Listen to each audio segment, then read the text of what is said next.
what's up everybody? Brooke here. I hope wherever you are in the world today is treating you well. So I wanted to talk really quick while I'm on break about what happens, or what do you do, rather, when life doesn't go the way that you wanted it to. In my job, I meet all different types of people. You know, being in construction, a lot of people have their own, ideas of why people are in construction or whatever, or, some of it's positive, some of it's negative. But in all, people have their own biases on why certain people have different jobs and things like that. But I have to say that in this field, I've met so many very, very interesting people that you would never know. You would never know if you didn't ask or if you didn't talk to them. You'd have no idea where some of these people came from, what their goals and aspirations were. And it's like one recurring theme that I see that comes up, and it comes up organically. It always comes up like in a conversation that I wouldn't expect it to come up in.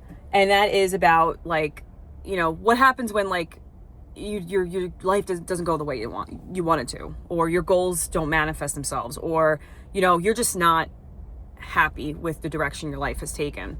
And oftentimes I just listen. I don't really give advice. I just say that if you have a heartbeat, it's never too late to pivot, right? Now, of course, there'll be people that'll be like, well, if you're sick, you can't pivot, or if you're this, you can't do this, or if you're this age, you can't do this. I'm just saying, as far as what time is, and,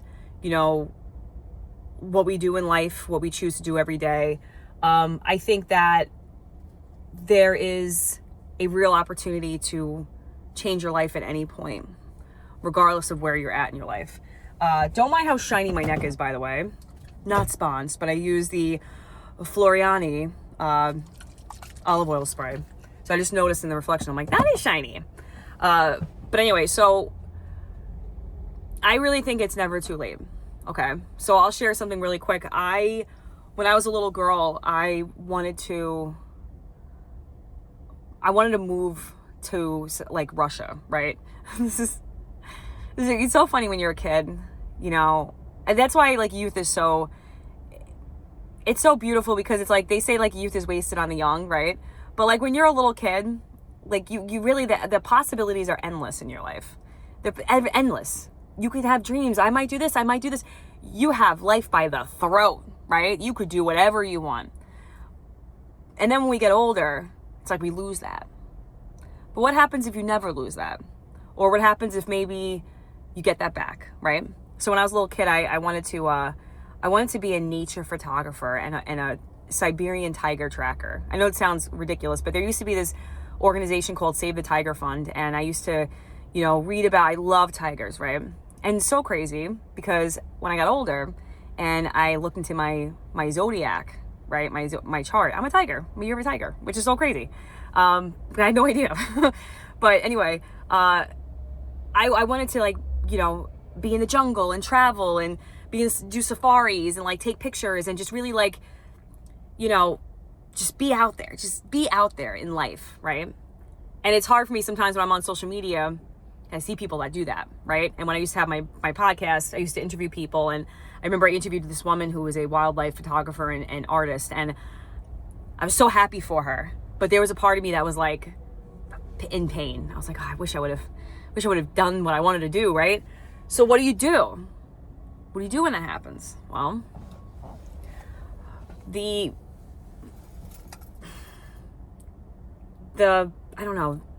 consensus is that most people give up, right? Well, you can't have everything you want. Well, at least I'm doing this, or at least I pay the bills, right? I always hear that. Oh, it pays the bills. I mean, it puts my kids through school. It does it. It's listen, there's nothing wrong with making sure you can keep the lights on, obviously. But it's almost as if people truly do die two deaths. Your first death is really when you give up, right, on your dreams and your goals and wanting to have the life that you want to have. And then the second is when you die physically, because we all die. I think when people, and this happens a lot with women that people don't talk about, but I think when women, and men too, but let's say when you're busy in your life and you have little kids, and your whole life is like raising these little kids, and then you hit a point where the little kids grow up and they leave the nest, and now you're left to your own devices. A lot of people become like a shell of themselves, and they don't keep up with their dreams and aspirations and their goals. Now, at this point in my life, at my age, at my big age, it's so funny when people say that, at your big age, I don't know why it just sounds so funny. It's like, okay. But at this point, am I going to be hunting or tracking tigers rather? No.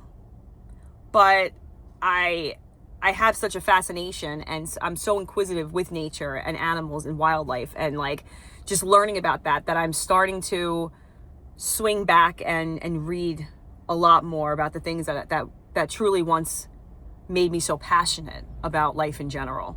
And I think that it sounds corny when people are like, oh, a childlike wonder. And there's always, these cliches ruin good advice, okay? But I have to say that going back, finding out who you are, going back to what you love. There are so many people walking around that are a shell of themselves because they gave up on their dreams, on their aspirations, on their goals, and they stopped asking questions. The world stopped being full of wonder when we got these friggin' 6.5-inch screens in our hands and just Googled everything, and we were never curious, and we stopped yearning for information. We stopped wanting to grow, in essence, a lot of people. Not everyone, because self-improvement and self-help, and that's still kind of like a big industry.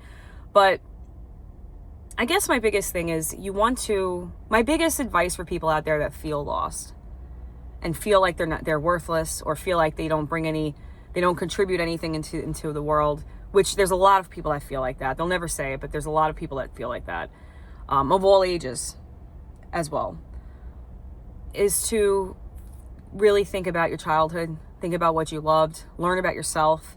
You know, from when you're 10 to when you're 80, you know, you're a different person. Life has created, it has carved a different person at the end of that time.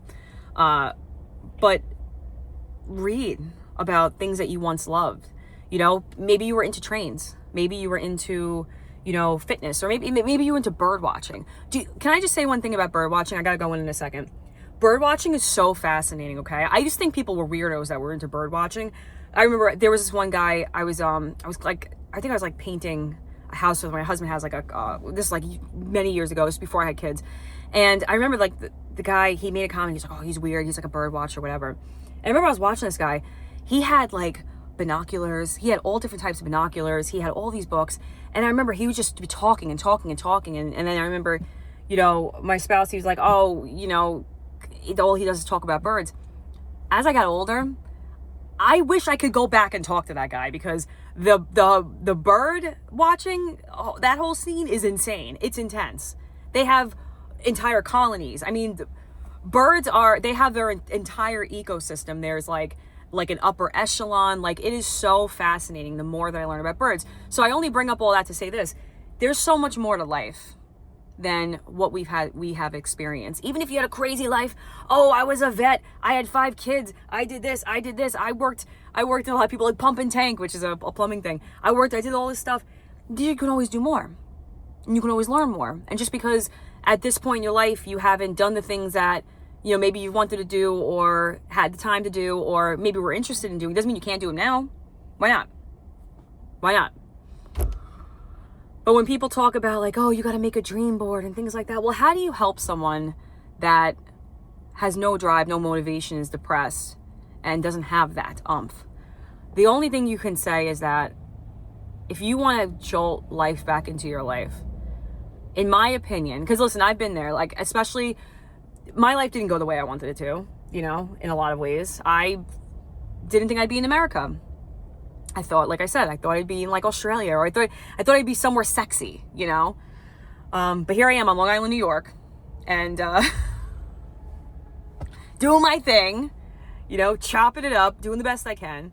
But I really thought I would be doing different things. But even though my life segued in a way that I didn't expect, I still completely anticipate on continuing to live my life and do the things that I want to do and learn, and really like keep trying to grow, and then, you know, leave no stone unturned, so to speak. So for those of you who feel lost and helpless and aren't happy with where you're at, Try to reignite your wonder in the world. Pick up something. Maybe you were into making dresses. I know it sounds silly, but like maybe you were into anything. People are into have hobbies that they don't want to share because they feel silly. Like, there's so many examples I could use. Like maybe you're into Legos. Maybe you're into like, you know, Christmas. I know it sounds weird, but there's like a niche of people that are like, they do Christmas all year. But it's cool. It's cool because you only live once. If you have an interest, take it. As long as it's not hurting people and it doesn't hurt animals and things like that, take it, you know, like do it, learn about it, you know, but you're so much more. And and I have to say this, the fact that society will put all this stock into the youth. Listen, you celebrate all stages of life. Yes, youth is amazing. It's an incredible time to be alive, but it's an incredible time to be alive, whether you're, you know, 15 or you're 90, because goes like this, goes so fast. I can't really snap my fingers and gloves, but it goes so fast, and then you're gone, and then that's it. We don't know what happens after that, right? People have their theories, but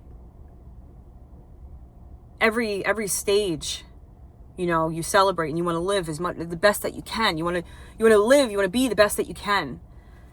So I just think it's really important to not forget that and to really do your best to try to learn who you are, because a lot of people get thrown into life. Life will bring you to your knees. They'll get thrown into life like a whirlwind, right? I talk to men that are like, oh, I had kids young. I just put my head down and worked 40 years, and then I wake up and I'm an old man. And it's like, yeah, but now you're at the age that you're at, and you'll only ever be that age. And now you can just rock it. Now you can do the best that you can do the most that you can. You know what I mean? But, this is what I wanted to say, and then I'll leave off with this guy. I gotta get back in. Society has done such a good job at making people feel like they're nothing, feel like they're worthless, feel like they don't matter. And you matter. You matter. Doesn't matter what your religion is, doesn't matter what your race is, doesn't matter anything. You matter. There's never going to be another one like you. And it sounds corny, but it doesn't matter. Like, think about all the things you've been through in your life, all the legacy that you have. Even if, let's say, you were even adopted and you don't know your legacy. But think about your journey thus far to even get you to where you're at. You matter. And the propaganda that's like, you don't have a soul and all these things, it's like, you know, we come from nothing. It's like, listen, you are something. We come from something. And you have a soul. So don't give up. Only have one death, our natural death. And don't die decades before then. So anyway, I hope this video helps people. I'll be back with another video soon. Thank you for watching.